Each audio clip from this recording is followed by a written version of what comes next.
байцгаана уу? Судалгааны ажил хэрхэн бэлтгэх вэ? Группийн гишүүд болон дипломистарын номын нэгийн пэйжийн дагагч та бүхэндээ шинэ жилийн мэндийг хүргэе. За тэгээ өнгөрсөн багахан хугацаанд манай судалгааны ажил хэрхэн бэлтгэх вэ групп маань маш олон идэвхтэй гишүүнтэй болж чадсан байна. Тэгээд гишүүдийн маань зүгээс та бүхэнд явуулж байгаа шинэ жилийн мэндчлэгийг хүргэж байна.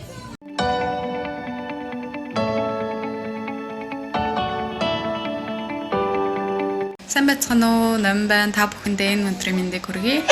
Сургуулийн зовлон зөөртэй их, сураагийн зовлон өөртөө их гэдэг үг байдаг шүү дээ. Тэгэхээр та бүхэн маань хэсэггүй хугацаанд хэцүү байсан ч гэсэн дипломынхаа ажлыг амжилттай хамгаалаарай гэж хүсье. Та бүхэндээ шинэ оны мэнд хүргэе. Дэлхийд даяар тархан суугаа залуу судлаачтай цаг хугацааны төв болон үлдсэн хүч оноо цаглашгүй их амжилт бүтээлээр өдөж он цагийн тоолоор өгтөн ирж буй оноо од хямртай огтаараа 2021 онд амжилт бүтээлээр дүүрэн байхыг хүсье. Группийнхаа нийт судлаачдад шинэ оны мэнд хүргэе. Бүх судлаач нартаа шинэ оны мэнд хүргэе. Ирж байгаа шинэ ондоо судалгааныхаа ажлуудаа алдаад өгөөрэй. За тэгээ бүгдээрээ сайн байцгаана уу? Тэгээ энэ өдрийн мэндийг хүргье. Тэрхүү завшааныг ашиглаад диплом хэрхэн бичих вэ? Facebook группийнхаа админда баярлалаа гэж хэлмээр байна.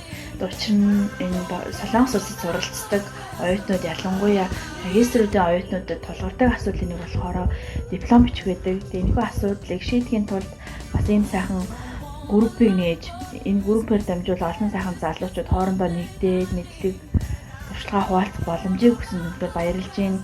Тэгээ бас энэ группээрээ дамжуулаад олон сайхан сургалтуудыг мөн бас Сомбендийн үнэтэй сайхан зөвлөгөөг сонсох боломжийг олгон подкастуудыг явуулдаг нь их баярлалаа гэж хэлмээр байна. Тэгээд бүх гишүүддээ бүгдэнд нь шинэ оны баярын мэндийг хүргье. Сайн уу? Бүгдэнд нь шинэ оны мэнд хүргэе. Мэнд хүргэе. Happy New Year. Сновын годом.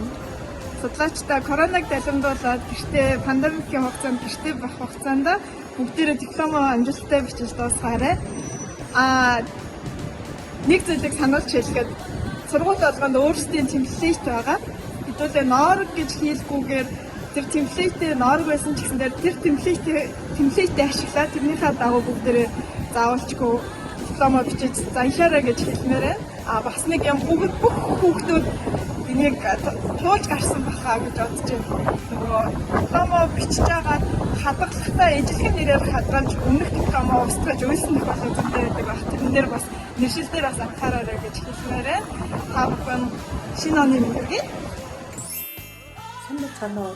Судалгааны ажил хэрхэн бичих вэ группийн хамт олон шинэ жилийн баярын мэнд хүргэе. Та бүхэн 2021 онд амжилт бүтээлээр дүүрэн байгаарай.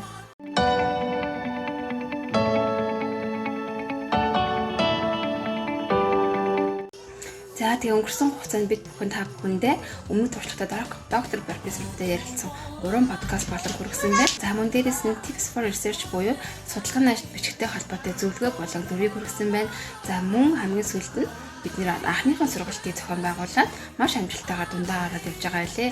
За тэгээ групптэй байгаа Солонгос улсад байгаа, өөр бусад улсад байгаа, Монголда байгаа нийт судлаачдаа бүхэндээ 2021 онд амжилт бүтээлээр дүүрэн байх болтугай одоо судлаач та бүхэн бол Монголын ирээдүй болсон хүмүүс шүү гэдгийг бас хэлмээр байна. За тэгээд та бүхэнд сурдлага хөтөлмөрийн судалгааны гэх тийм ээ бүх зүйлээ амжилт бүхэнд хийдэг хүсэн гэрөөё. Баярлалаа.